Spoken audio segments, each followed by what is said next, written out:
Hello everyone. तो आज last day है आपका, कल आपका केमिस्ट्री 12th बोर्ड का एग्ज़ाम है। तो बहुत सारे बच्चे जो हैं बहुत ज़्यादा जो है टेंशन में होंगे ये चीज़ लेके। दोनों चीज़, दो बच्चों को, दो तरह के बच्चों को सबसे ज़्यादा टेंशन होती है। पहला जिसने सब कुछ पढ़ लिया है तो उसको टेंशन होगी कि उसकी तैयारी कैसी है कैसी नहीं है, और दूसरी टेंशन होगी जिसको अभी तक जिसने जितना भी पढ़ लिया लेकिन अब भी इतना कंफ्यूज है, उसको ऐसा लग रहा है कि उसने कुछ नहीं पढ़ा, उसका कुछ नहीं आता उससे। ठीक है, तो दो तरह के बच्चे होते हैं, दोनों को टेंशन होती है। तो जो ये लास्ट ब्रह्मास्त्र वाली वीडियो मैं बना रहा हूँ, ये वीडियो उन दोनों के काम आएगी। जिन्होंने सब पढ़ लिया है उनका हो जाएगा रिवीजन, ठीक है, और जिन्होंने कुछ नहीं पढ़ा है तो ये तो एटलीस्ट पढ़ के ही चले जाना। चलिए स्टार्ट करते हैं। तो जो मैंने लास्ट एक वीडियो बनाई थी, लास्ट आपको जो है फोटो दिया था, तो उसमें मैंने आपको बताया था कि ये आपको जो है करने ही करने हैं। ठीक है, तो इसमें मैंने फिजिकल के बताए थे, आपको इनऑर्गेनिक बताए थे और ऑर्गेनिक बताए थे। तो वन बाय वन थोड़ा सा इसमें थोड़ा प्रकाश डालते हैं। ठीक है, चलिए। तो अगर हम बात करें बच्चों फिजिकल की, तो फिजिकल में यू नो वेरी वेल कि आपके सिर्फ 3 चैप्टर आते हैं, सॉल्यूशन, इलेक्ट्रोकेमिस्ट्री और केमिकल काइनेटिक्स। ठीक है, तो अगर हम बात करें सॉल्यूशन की, तो सॉल्यूशन में देखो, अगर मैं बताऊं आपको ना, तो सॉल्यूशन जो चैप्टर है आपका, सॉल्यूशन में आपको क्या क्या बिल्कुल ऐसा है जो बिल्कुल परफेक्ट आपको करके ही जाना है। तो देखो, सबसे पहले तो जो कोलिगेटिव प्रॉपर्टीज है ना, उनको नहीं छोड़ सकते मेरे बच्चे। 100% थ्योरी भी आ सकती है, न्यूमेरिकली भी आ सकता है। इसके अंदर अगर हम थ्योरी बात करें तो इसके सबसे अंदर जो थ्योरी सबसे ज़्यादा इंपॉर्टेंट है वो है ऑस्मोसिस का प्रोसेस। जिसको ऑस्मोसिस नहीं आता है, यूट्यूब में मेरे जाओ, प्लेलिस्ट में सॉल्यूशन वाले चैप्टर की प्लेलिस्ट है, उसमें जाना और ऑस्मोसिस वहाँ से एक बार अच्छे से पढ़ लो। ठीक है, और इस पर एक न्यूमेरिकल आएगा, हमने फर्स्ट वीडियो उसकी बना चुके हैं। दूसरा जो टॉपिक इसमें आपका इंपॉर्टेंट है, डेट इज़ मोल कॉन्सेप्ट।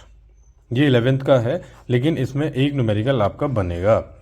वो मोलैरिटी का हो, वो मोल फ्रैक्शन का हो, वो आपका मोलैलिटी का हो, लेकिन वो बनेगा। ठीक है, थर्ड, तो वो आप करके जाना। थर्ड मैं आपको बताऊं तो इसमें आता है roles law and Henry law.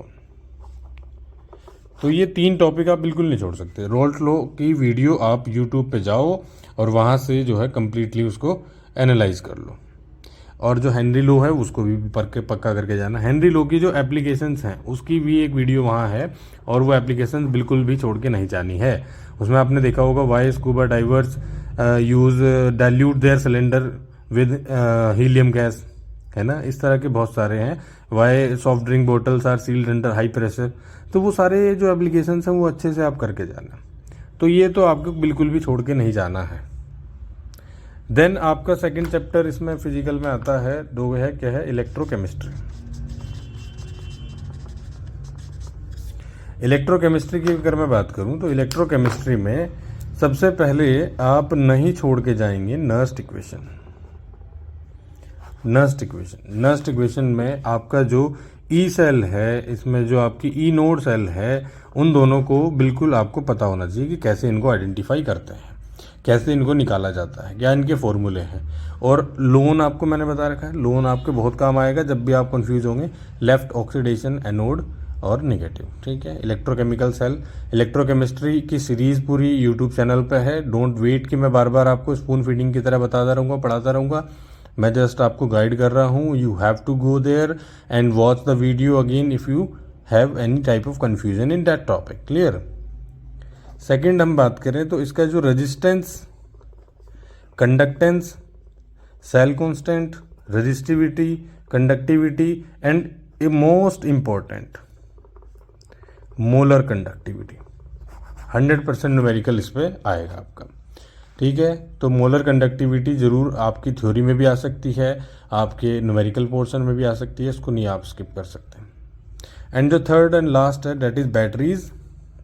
Batteries में जाओ, इलेक्ट्रोकेमिस्ट्री की प्लेलिस्ट में बैटरीज में आपको एक वीडियो मिलेगी बैटरीज से रिलेटेड, वो आपको देख के जरूर जानी है।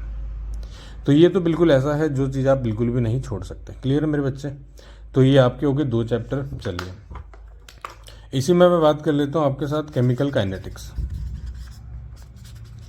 तो केमिकल काइनेटिक्स की जब हम बात कर रहे हैं तो केमिकल काइनेटिक्स बहुत इंपॉर्टेंट है। केमिकल काइनेटिक्स में 100% एक होगा आपका न्यूमेरिकल हाफ लाइफ के ऊपर।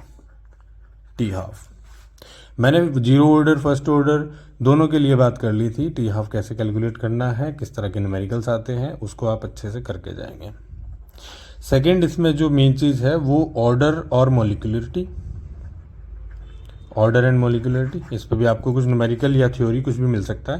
देखो छोटी छोटी डेफिनेशंस बहुत होती हैं इसमें। आपके सूडो फर्स्ट ऑर्डर रिएक्शन है, हेनरीज लॉ में आपकी आइसोटोनिक सॉल्यूशन हो गया, है ना, इन सब की ऑस्मोटिक प्रेशर क्या होता है, इलेक्ट्रोकेमिस्ट रिवर्स ऑस्मोसिस क्या हो सकता है, इलेक्ट्रोकेमिस्ट्री में भी बहुत छोटी छोटी definition, what do you mean by resistivity, conductivity, molar conductivity, ये कॉलरास लो, फेराडे लो, तो उनको आप नहीं छोड़ सकते, वो डेफिनेशंस हैं। लेकिन ये आपको मेनली करने ही करने हैं अभी, अगर आपको नहीं कुछ आता है।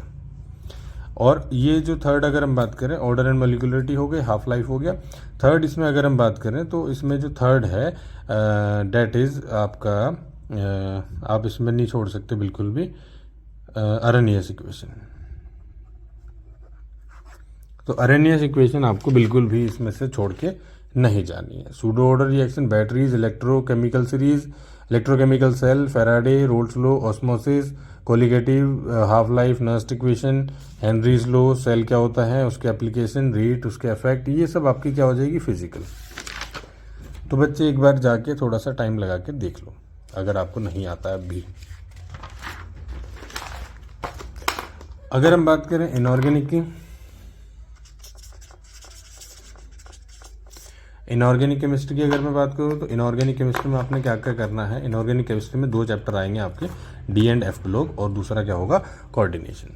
तो बच्चों अगर हम कोऑर्डिनेशन की बात करें ना, तो कोऑर्डिनेशन में नॉमेनक्लेचर आप बिल्कुल ना छोड़ के जाएं भाई साहब। कोऑर्डिनेशन की ना पूरी की पूरी जो है प्लेलिस्ट आपकी यूट्यूब चैनल पे केमिस्ट्री गढ़ पे रखी है, और इतना डीप इतना डिटेल में मैंने पढ़ा रखा है, आप एक बार जाके सीख लो। IUPAC nomenclature, coordination, compound. दूसरा VBT की हेल्प से वो देखो आपको चॉइस नहीं होती, चॉइस होती है उसमें कि आप VBT से करना चाह रहे हैं या CFT से, तो VBT से भी ईजी है। तो आप उसमें आपसे पूछा जाएगा कोई भी कोऑर्डिनेशन कंपाउंड देके, जैसे सपोज करो K4FeCN6, तो इसमें आपसे पूछा जाएगा कि इसका जो है हाइब्रिडाइजेशन बताइएगा, इसकी ज्योमेट्री बताइएगा, मैग्नेटिक बिहेवियर बताइएगा। तो ये सब चीज़ें आप किससे निकालेंगे, जाके VBT से, अगर आपने सीखा हुआ है, ठीक है। थर्ड इसमें आप नहीं छोड़ सकते बच्चों आइसोमेरिज्म। तो आइसोमेरिज्म जो है, बिल्कुल आइसोमेरिज्म की एक वीडियो मैंने डाल रखी है, बहुत डिटेल में उसको समझा रखा है। तो इतना सब कुछ आपके पास है, बस आपके पास कमी है कि आप जाके देख नहीं रहे हैं। तो आइसोमेरिज्म बिल्कुल नहीं छोड़ के जाएंगे आप। और स्पेशली आइसोमेरिज्म में जो कायरलिटी है, कायरलिटी पे बहुत सबसे पहली वीडियो जो यूट्यूब पे है वो कायरलिटी को लेके है, तो उसको बिल्कुल नहीं छोड़ सकते। कायरलिटी का मैं आपको बता दूं कि अगर कोई कंपाउंड कायरल है या नहीं है, उसको देखने के तरीके ये हैं कि अगर सपोज करो एक कार्बन है और उससे हम कुछ लगा रखा है, जैसे HCl, Br, इधर F, तो अगर जो आपका मेन सेंट्रल एटम है उसके सारे बॉन्ड्स जो सब्स्टिट्यूएंट्स हैं सारे अलग हैं, तो वो 100% कायरल होगा, ठीक है। चलिए, तो ये आपका हुआ कोऑर्डिनेशन में, ये 3 चीज़ आप बिल्कुल भी छोड़ के नहीं जाएंगे। दूसरा इसमें चैप्टर आता है D and F block. D and F block में सबसे नंबर 1 जितने भी क्वेश्चन होंगे वो रीजनिंग बेस होंगे। आपसे पूछा जाएगा वाई, और ज़्यादातर का जो रीजन रहेगा वो ये क्या रहेगा, जो उनका कि या तो इनकम्प्लीट डी ऑर्बिटल या fulfil D orbital. Fulfil D orbital किस किस का है, जिंक का है, कैडमियम का है, मरकरी का है, ठीक है। इसके साथ साथ आपसे पूछा जाएगा कि सबसे ज़्यादा ऑक्सीडेशन स्टेट कौन सा वाला एलिमेंट रख रहा है, तो आपको पता होना चाहिए कैसे सबसे ज़्यादा कौन सा इसमें कंपाउंड कलर शो करेगा, कौन सा नहीं कलर शो करेगा। तो बच्चा जिनके भी जो ऑर्बिटल हैं, जिनकी भी जो आउटर मोस्ट सेल हैं वो सब कंप्लीट हैं, जिनके फुलफिल्ड हैं, तो वो आपके कलरलेस होंगे और रेस्ट आपके कलर्ड होंगे, ठीक है। Paramagnetic if they are incomplete, if they are unpaired, if all are paired then diamagnetic. तो ये बिल्कुल आप छोड़ के नहीं जाएंगे, बिल्कुल भी नहीं छोड़ के जा सकते। और इसमें आप जो है आपको पता होना चाहिए कि जो डी ब्लॉक की फर्स्ट सीरीज है स्कैंडियम से लेकर के जिंक तक, दूसरी सीरीज है यट्रियम से लेकर के कैडमियम तक, तीसरी सीरीज है लैंथेनम से लेकर के मरकरी तक, तो इनको भी नहीं छोड़ सकते आप बिल्कुल भी, ठीक है। तो ये सेकंड। और इसमें जो थर्ड पार्ट होगा, इसमें जो थर्ड पार्ट है आपको पता होना चाहिए, एक तो लेंथेनाइड कॉन्ट्रैक्शन जो कि बहुत ही इंपॉर्टेंट है, लेंथेनाइड कॉन्ट्रैक्शन। और उसके साथ साथ आपको पता होना चाहिए कि आपका जो इसमें लेंथेनॉइड्स हैं और एक्टेनॉइड्स हैं, तो स्पेशली जो लेंथेनॉइड्स हैं उनकी जितनी भी केमिकल रिएक्शंस हैं, लेंथेनॉइड्स हाउ रिएक्ट, तो ये ग्राफ जैसा आपको दिया हुआ है आपकी एनसीईआरटी में, वो जरूर पढ़ के जाएं कि लेंथेनॉइड्स की रिएक्शन इसके साथ इसके साथ इसके साथ, ये सब तो बिल्कुल नहीं आप छोड़ सकते। ठीक है, चलिए, तो इनऑर्गेनिक आपका पार्ट हो गया। अब हम लास्ट आपकी बात कर लेते हैं ऑर्गेनिक की। And organic is the most important, और सबसे ज़्यादा पार्ट आपका जो है वो ऑर्गेनिक से ही पूछा जाएगा। तो ऑर्गेनिक आपकी मैं बताऊं अगर ना, तो 70 में से आपकी 50% जो है वो ऑर्गेनिक आ जाती है, कभी कभी 35 नंबर की ऑर्गेनिक आ जाती है। ऑर्गेनिक में क्या क्या चीज़ें ऐसी हैं जो बिल्कुल फिक्स हैं, तो ऑर्गेनिक में जो सबसे ज़्यादा और सबसे बिल्कुल फिक्स है, तो सबसे पहले होगी वो होगा IUPAC नोमेनक्लेचर। तो IUPAC नोमेनक्लेचर आपने सीखा होगा, और IUPAC नोमेनक्लेचर 2 नंबर में आएगा, और ये किसी भी चैप्टर से हो सकता है, ऐसा कुछ नहीं है। ये हेलोल्केन से हो सकता है, ये अल्कोहल से हो सकता है, एल्डिहाइड से, एमीन से। ठीक है। सेकेंडली आप ऑर्गेनिक में बिल्कुल भी स्किप नहीं करेंगे एसिडिटी एंड बेसिसिटी वाले question. Acidity and basicity, acidity of an acid and basicity of an base. ठीक है, तो ये आप बिल्कुल भी आप इसमें से स्किप नहीं कर सकते। एसिडिटी मैं बता दूं, मोर द के value more will be the acidity. ठीक है, जितना ज़्यादा के वैल्यू होगी उतना ही ज़्यादा एसिडिक स्ट्रेंथ होगी किसकी, एसिड की, और जितनी ज़्यादा के वैल्यू होगी उतना ही कम क्या होगा, पी के वैल्यू। तो अगर आपको एक्सपेरिमेंटली डेटा देके ये पूछा जाता है कि arrange the following in decreasing और increasing order of their acidic strength, तो अगर उनकी के वैल्यू आपको गिवन है तो उनके अकॉर्डिंग आप लगा सकते हैं, अदरवाइज पी के वैल्यू।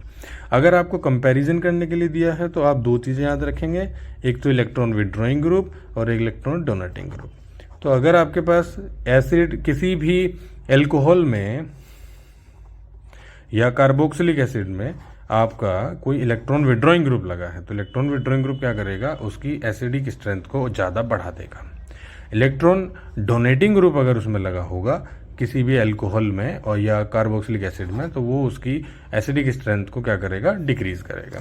तो इलेक्ट्रॉन विड्रॉइंग जो सबसे बेस्ट आपको मिलने के चांसेस रहेंगे वो NO2 रहेगा। इलेक्ट्रॉन डोनेटिंग आपके CH3 हो सकता है, OCH3 हो सकता है। ठीक है, तो ये आपको कंपैरिजन में बहुत जल्दी आसानी से मिलने वाले हैं, तो इनको बिल्कुल भी आप स्किप करके नहीं जाएंगे। ठीक है। थर्डली आपकी आती हैं कन्वर्जेंस। तो कन्वर्जेंस आप तभी कर पाएंगे जब जो मेरी वीडियो लेटेस्ट मैंने अभी डाली थी उस पर आप जाके कन्वर्जेंस को एक बार देखेंगे। कन्वर्जेंस करने से बहुत ईजी हो जाएगी ऑर्गेनिक रिएक्शंस, और जितनी भी नेम रिएक्शन हैं उनको आप नहीं छोड़ सकते। नेम रिएक्शन अगर मैं हेलोल्केन्स की बात करूं तो हेलोल्केन में सबसे इम्पोर्टेंट है सेंडमेयर, उसके बाद इम्पोर्टेंट है वुड्स, उसके बाद इम्पोर्टेंट है आपकी, चलो सेकंड चैप्टर अल्कोहल में बात करें, अल्कोहल में आपकी इम्पोर्टेंट होगी सबसे ज़्यादा राइमर टाइमन, उस अल्कोहल में आपकी सबसे ज़्यादा इम्पोर्टेंट होगी विलियमसन सिंथेसिस, ये तो ईथर की है, तो राइमन टाइमन हो गई, और आपके पास कोलवे हो गई 2। ठीक है। थर्ड आपके एल्डिहाइड में आपकी आ जाएगी स्टेफन, आप नहीं छोड़ सकते रोजनमुंड, आप नहीं छोड़ सकते विलियमसन सिंथेसिस, और इसी के साथ साथ जो आपके रिडक्शन वाली जो रिएक्शंस हैं उनको भी आप नहीं छोड़ सकते। तो रिडक्शन वाली आपके पास मिल जाएंगी रिएक्शंस, तो वो भी आपको ईथर की बिल्कुल करके जानी है। ठीक है। और 4th चैप्टर एमीन्स में आपको Gabriel phthalimide, carbylamine, Hofmann bromamide, तो ये सब रिएक्शन आपको पढ़ के जानी है। एटलीस्ट 15 रिएक्शन तो आपको ये करके जानी ही पड़ेंगी। तो ये आपके एसिडिटी बेसिसिटी 100% आएगा। IUPAC नोमेनक्लेचर, कन्वर्जन बहुत काम आएंगी, चाहे वो कंप्लीट द फॉलोइंग टर्म्स में हो, और ये आपके बिल्कुल जरूर आएंगे। ठीक है। एक क्वेश्चन आप physical properties of organic compound में उसका भी स्किप नहीं कर सकते हैं, जो किस लिए आएगा, या तो आपकी बॉइलिंग पॉइंट के लिए, ठीक है, बॉइलिंग पॉइंट या मेल्टिंग पॉइंट के लिए। तो बॉइलिंग पॉइंट का आपको पता होना चाहिए कि चेन जितना स्ट्रेट होगा बॉइलिंग पॉइंट उतना ज़्यादा होगा, और उस पर जितनी साइड चेन होंगी उतना ही बॉइलिंग पॉइंट क्या हो जाएगा, कम हो जाएगा। तो ये बिल्कुल भी आप स्किप नहीं। जिस भी टॉपिक में आपको सबसे ज़्यादा दिक्कत है अभी आप इस वीडियो में कमेंट कर देना, मैं उस पर एक बहुत कोशिश करूंगा कि उस पर एक लेटेस्ट और एक बहुत ही ब्रीफ में वो वीडियो बना के आपको दे दूं। All the best for your chemistry exam. All is well, ये समझ के चलें और आपने मेहनत करी है तो आपको बहुत अच्छा रिजल्ट मिलने वाला है।